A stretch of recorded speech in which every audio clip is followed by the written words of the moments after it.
श्रीराम नमस्कार. आज 2 मे 2021 श्रीमद भगवद्गीता निरूपण भाग 105. राजगुह्य योग आणि राजब्रह्म राजविद्या आणि ज्ञानेश्वरीच्या भाषेमध्ये राजयोग हा आपण पाहत आहोत. मत्सर म्हणजे काय आणि जो भगवंताला अर्जुनाच्या ठिकाणी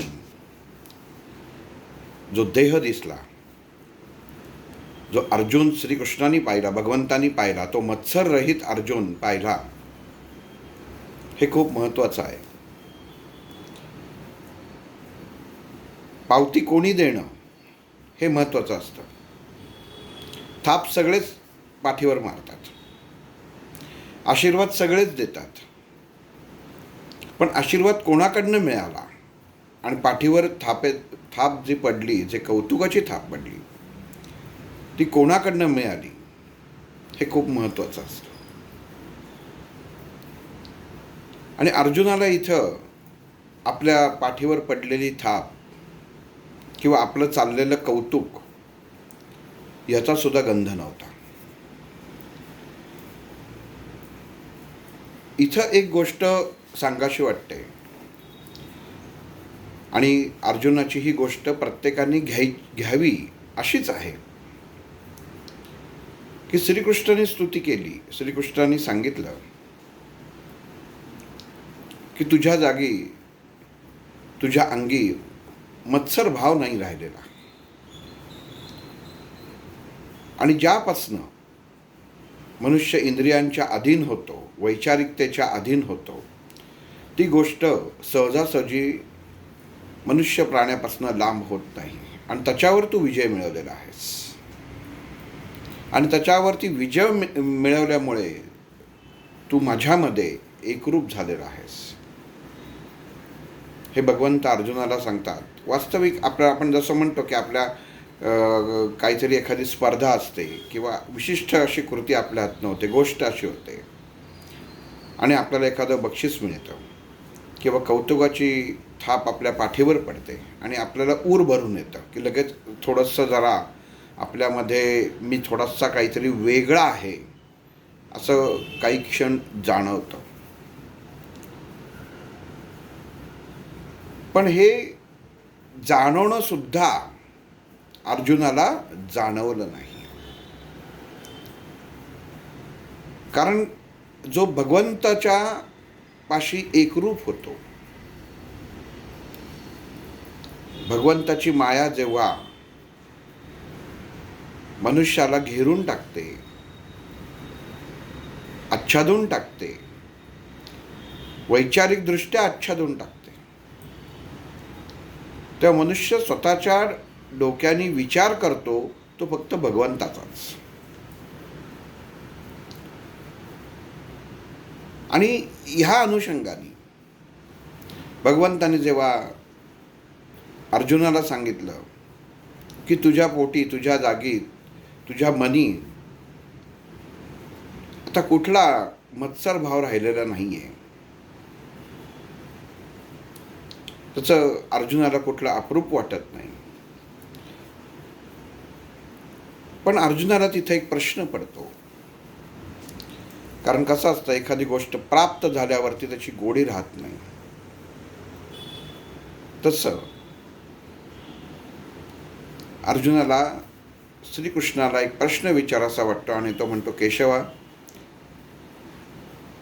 तू काय म्हणतोयस ते माझ्या लक्षात येत नाहीये, कारण जो मत्सर भाव असं तू जो म्हणतोयस त्याची ओळखच मला नाही. आधी होती बरं का, आता नाही, सुटत गेला, आणि एकदा पाठीवरती खोडलं, पाठीवरचं पुसलं की परत ते येत नाही, ते दिसत नाही. तसं अर्जुनाच्या मनामधनं, वैचारिकतेतनं मत्सरभाव हा निघून गेलेला होता. आणि म्हणून तो भगवान श्रीकृष्णाला म्हणतो, आता असं झालं का केशवा की तुझा आणि माझा संवाद इथं थांबेल की काय? पण भगवंत अर्जुनाला म्हणतात, पार्था, राजगुह्य योग, तुझ्यामध्ये मत्सर नाही असं तू आत्ता म्हणालास. तुझ्यामध्ये मत्सरतेची जाणीव नाही किंवा मला ते कळतही नाही, तुम्ही काय बोलताय ते कळतही नाही असं तू जे मला म्हणालास, याचाच अर्थ तुला मत्सर म्हणजे काय ह्याचं ज्ञान आहे. गुह्यतम कशी गोष्ट असते बघा. मी अमुक गोष्टी आता करत नाही. सिगरेट ओढणारी व्यक्ती म्हणते आता मी सिगरेट ओढत नाही. पण सिगरेट कशी ओढायची हे ज्ञान त्याला निश्चित असतं. सद्य कृतीत नसतं, पण ज्ञान हे निश्चित असतं. तशी मत्सर भावना सुटली, विचारातनं मत्सर सुटला. पण मत्सर म्हणजे काय हा विचार अर्जुनाच्या मनातनं गेला नाही. ही गुह्य गोष्ट आहे पण निर्जीव आहे. तसं आत्ता करोनाचं चाललं आहे. बाहेर त्याला तुम्ही मारूच शकत नाही, कारण तो निर्जीवच आहे, त्याच्यात जीवच नाही. तो आपल्या शरीरात गेल्यानंतर स्वतःचं अस्तित्व निर्माण करतो. मग जो अस्तित्वात आहे आणि नाही, जो अस्तित्वात आहे पण नाही, ऑक्सिजन, हवा, प्राणवायू आपण घेतोय पण दिसत नाही, म्हणजे आहे पण जाणीव होत नाही, पण कार्यान्वित आहे. गुह्य ज्ञान समजून घेताना थोडंसं शाब्दिक लक्ष ठेवणं खूप गरजेचं असतं. कारण गुह्यतम गोष्ट असते, सहजासहजी ती प्राप्त होत नाही. हवेमध्ये प्राणवायू आहे, आपण घेतोय, आपलं सर्वांचं जीवन, प्राणीमात्रांचं जीवन त्याच्यावरतीच चालू आहे, पण तो डोळ्याने दिसत नाही, म्हणून त्याचं अस्तित्व नाकारता येत नाही. तसं भगवंत अर्जुनाला म्हणतायत की तू प्रश्न मला नक्कीच विचार. आणि जसं मी तुला म्हणालो की तू आता मत्सररहित झाला आहेस,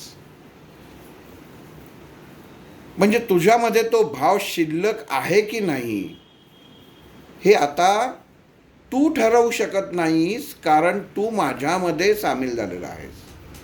नीट विचार करा, नीट लक्षात घ्यायचं. काय म्हणताय त्याच्या भगवंत अर्जुनाला, तुझ्यामध्ये असलेला मत्सरभाव आता शिल्लक आहे की नाही हे फक्त मलाच माहिती पडतं. त्याची तुला जाणीव असून सुद्धा होणार नाही, कारण तू मला मिळालेला आहेस, माझ्यात मिसळलेला आहेस. मग जी गोष्ट लुप्त अवस्थेत आहे ती कधीही जिवंत होऊ शकते. जिवंत म्हणजे क्रियाशील होऊ शकते. पण सद्य स्थितीत, आत्ताच्या स्थितीत, कारण मागच्या निरूपणातच सांगितलं की भगवान श्रीकृष्णाला असा अर्जुन नकोच होता जो मला सगळं त्याच्यामध्ये आहे. कारण तो आपण पाहिलं असेल की अक्षरब्रह्म योगामध्ये दिलेलं आहे, ज्ञानविज्ञान योगामध्ये दिलेलं आहे की आज सगळं देऊन सगळं सोडायला तयार आहे. अर्जुन विषाद योगात सांगितलेलं आहे की मी सगळंच सोडायला तयार आहे, मला काहीच नको. मग अशी व्यक्ती हे आपलं कर्तव्य, आपलं कर्म पूर्ण करेल का, हे सुद्धा त्या गुरुस्थानी असलेल्या व्यक्तीचं काम असतं आणि त्याला ते त्याच्याकडनं करून घ्यायला लागतं. आणि मग करून घेताना काय की लहान मुलासारखं समजवायला लागतं की तुझ्याकडे आहे. आई जसं म्हणताना हां तू हे कर, तुला माहिती आहे, तू हुशार आहेस असं म्हटलं ते मूल काम करायला लागतं. पण तोपर्यंत त्याच्यामध्ये जे ज्ञान असतं ते लुप्त असतं, ते कार्यान्वित होत नाही. पण जसं आई थोडीशी त्याची प्रशंसा करते तसं लगेच ते ज्ञान त्याच्या आकलनात येतं आणि तो कृती करतो. आणि भगवंताला हेच पाहिजे होतं.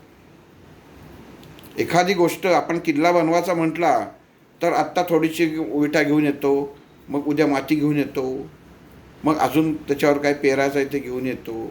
असं करून नाही चालत. आधी साहित्य एका ठिकाणी गोळा करायला लागतं. पण मग भगवंतानी काय केलं? भगवंताचा दृष्टिकोन काय होता की आधीच हा गांडीव खाली टाकून बसलेला आहे, ह्याला आधी स्वच्छ करणं.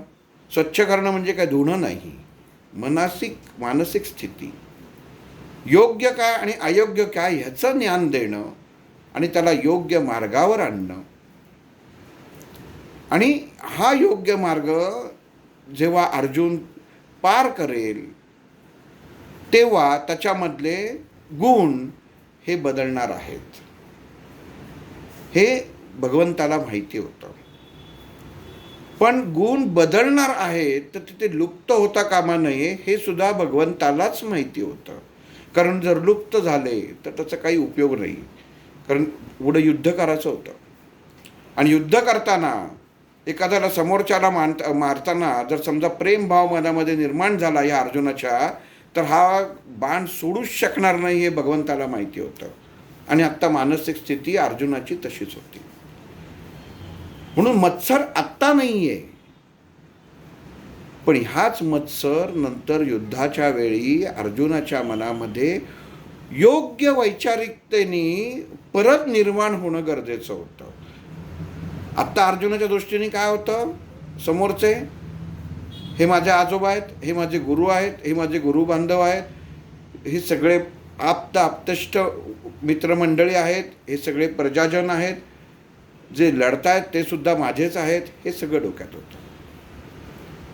पण जेव्हा धर्म म्हणजे काय हे अर्जुनाला जेव्हा कळणार आहे, तर तेव्हा त्याच्या मनामध्ये त्या माणसाबद्दल जे प्रेम आत्ता उत्पन्न आहे, ज्ञानाची प्राप्ती अर्जुनाला होत आहे. पण ते ज्ञान तर उद्या युद्ध करताना जर परत त्याचा हा प्रेमभाव उफाळून आला तर हा युद्ध करू शकणार नाही हे भगवंताला माहिती होतं. म्हणजे किती अवघड परिस्थितीमध्ये वास्तविक पाहता भगवंत अर्जुनाला तयार करत होते, मोल्ड करत होते. की युद्धाच्या वेळी तो मत्सरभाव की हे जे समोर जे लढतायत हे अधर्मी आहेत, हे त्या क्षणी अर्जुनाच्या मनामध्ये हा भाव उत्पन्न होणं गरजेचं होतं. म्हणून अर्जुनाच्या अंतर्मनात असलेला मत्सरभाव हा तात्पुरता भगवंतानी बाजूला ठेवला. आपण एखादी गोष्ट म्हणतो ना की आई म्हणते की नाही आता ठीक आहे, जे मला काय पाहिजे असेल ते मला मिळालेलं आहे, मग तो परत विषय होत नाही. मुलाला अभ्यास करायला सांगितला तर मुलगा आईने सांगितलेला अभ्यास करून मोकळा होतो. आईच्या मनामध्ये विचार येतो ठीक आहे, आत्ता मुलांनी मला जी अपेक्षित आहे हे सगळं केलेलं आहे. पण म्हणून ते ज्ञान त्याच्या मनामध्ये सुप्त अवस्थेत असतं. जसं आपल्या रोजच्या जीवनामध्ये, रोजच्या आयुष्यामध्ये अननसातला हा जर PhDला प्रश्न आला तर तो योग्य ठरेल का? ठरलाच पाहिजे. कारण ज्याची सुरुवात तुम्ही जिथनं ज्या अक्षर ओळखण्यापासून केलेली आहे तो शब्द तेवढाच महत्त्वाचा आहे. पण मग तो लुप्त अवस्थेत असलेला शब्द तुम्ही दर अननसातला जे हे बालवाडीत शिकलेलं दरवर्षी म्हणता का? पहिलीत गेला, दुसरीत गेला, अननसातला अननसातला असं होतं का? तर नाही होत. पण तुम्ही जेव्हा एखादी परीक्षा देता, एखादी तोंडी परीक्षा देता आणि समजा परीक्षा जो घेणारे असतात त्यांनी विचारलं कशातला, तर तुमच्या पटकन लक्षात येतं अननसातला. कारण तुम्ही ते कित्येक वर्षापूर्वी शिकलेले असतात. म्हणजे सुप्त अवस्थेत असतं, योग्य वेळी ते जागृत होतं. पण हीच कृती, हीच गोष्ट जर तुम्ही नित्यनियमाने जर वापरत असाल अननसातला तर लोक तुम्हाला वेडं ठरवतील. मग गुह्य काय याच्यातलं की भगवंताची प्राप्ती झाल्यानंतर अर्जुनाच्या मनामध्ये मत्सरभाव जर उत्पन्न झाला तर ते वेडं ठरण्यासारखं होतं. म्हणून भगवंताला ही गोष्ट पाहिजे होती की ही भावना अर्जुनाच्या मनामध्ये सुप्त अवस्थेत बसेल, त्याचं आत्ता जसा म्हणतोय, कारण कारण त्याला पावती काय अर्जुनाने मागितलेली नव्हती श्रीकृष्णाला, की माझ्यातला मत्सर गेलाय का आता तुम्ही सांगा. भगवंतानी ती दिलेली होती. का दिलेली होती? ते गुह्य आहे. मग गुह्य काय आहे? मुलाला सांगितलं की तू हुशार आहेस बरं का, की मुलाला वाटतं चला मी हुशार आहे, मला हे येतंय. मग त्या गोष्टीवर तो मुलगा जास्त विचार करत नाही. म्हणजे एखाद्या विषयापासून जर तुम्हाला लांब न्यायचं असेल तर त्या विषयामध्ये तुम्ही पारंगत आहात हे समोरच्याला सांगायला लागतं, म्हणजे तो माणूस त्या विषयापासून दूर होतो. पण इथंच जर ती व्यक्ती दांभिक असेल तर त्याच्यामध्ये अहंभाव निर्माण होतो.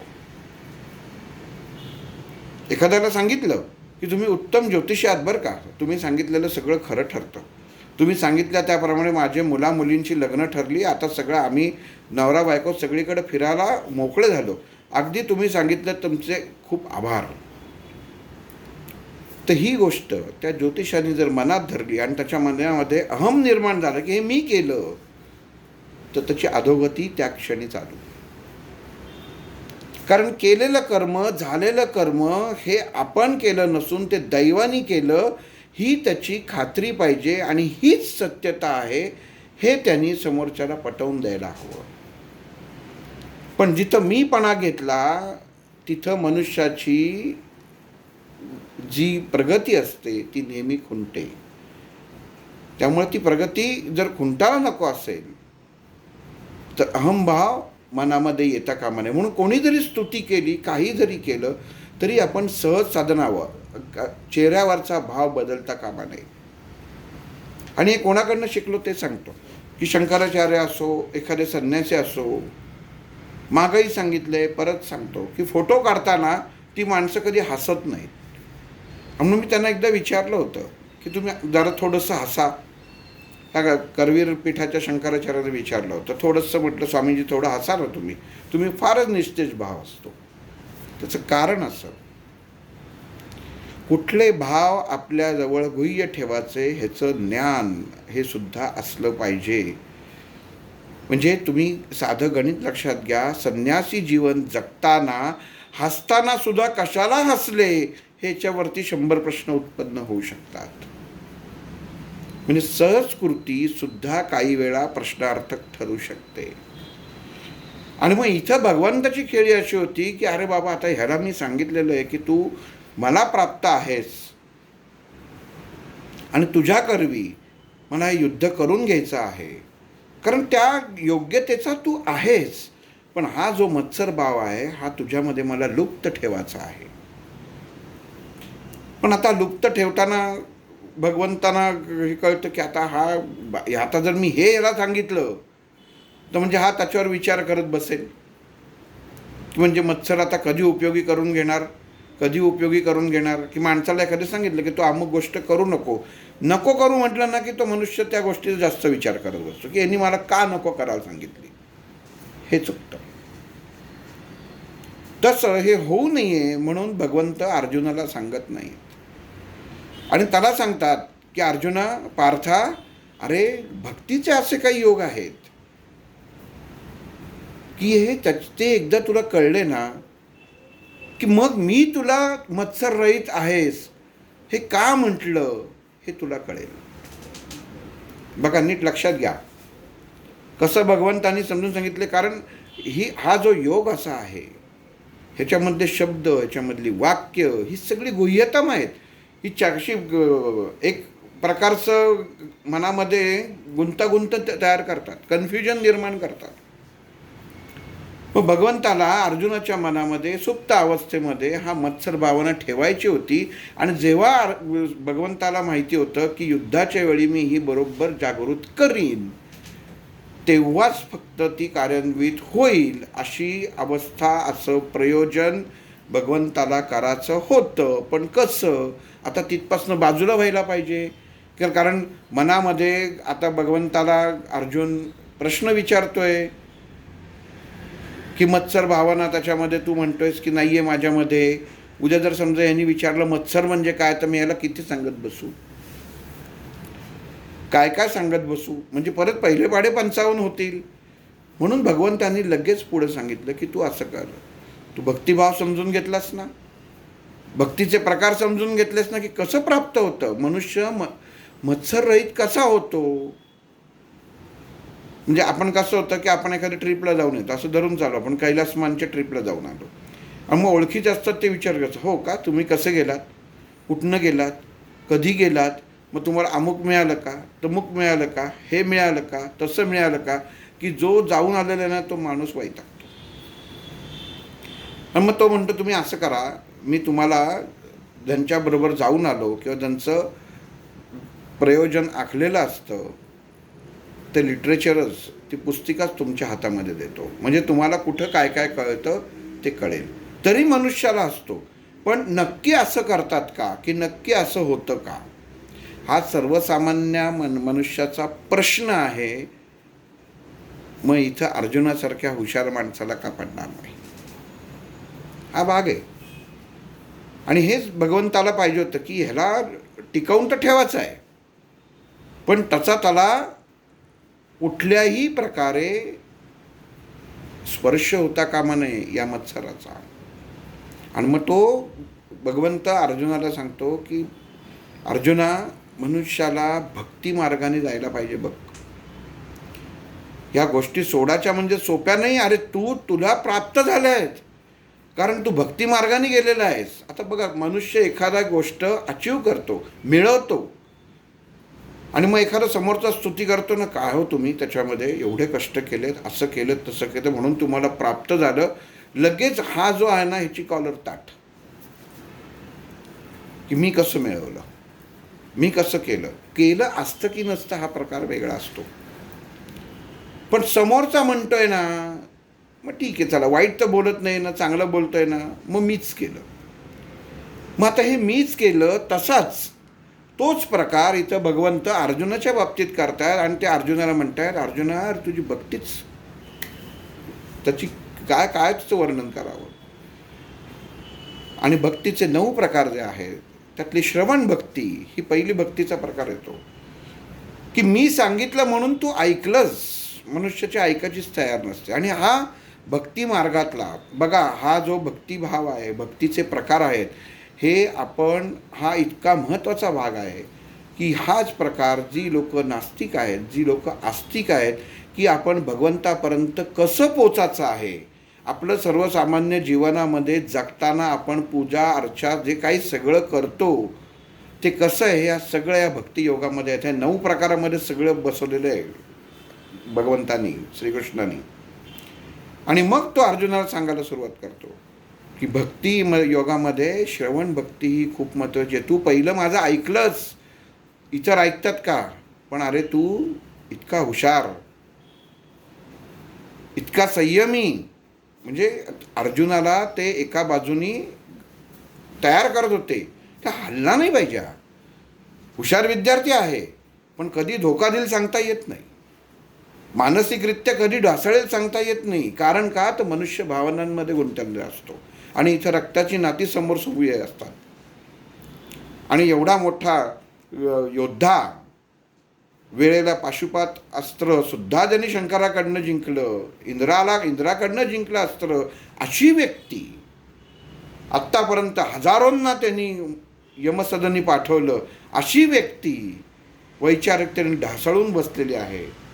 आणि तिथं भगवंत त्याचं वर्णन करतायत की अर्जुना, तुझ्यासारखा भक्त कोणी नाही, तू इतकं सुंदर ऐकलंयस. आणि मग अर्जुन उलटा प्रश्न करतो की केशवा, असं खरंच म्हणतोस तू, मी एवढाच म्हणजे योग्य मार्गावर चाललेलो आहे, पण तरी तू मला एकदा भक्ती मार्ग सांग. अध्याय 9 श्लोक 4-5 मध्ये भक्ती मार्ग काय आहे ह्याचं वर्णन केलेलं आहे. ते आपण पुढच्या भागात पाहू. श्रीराम.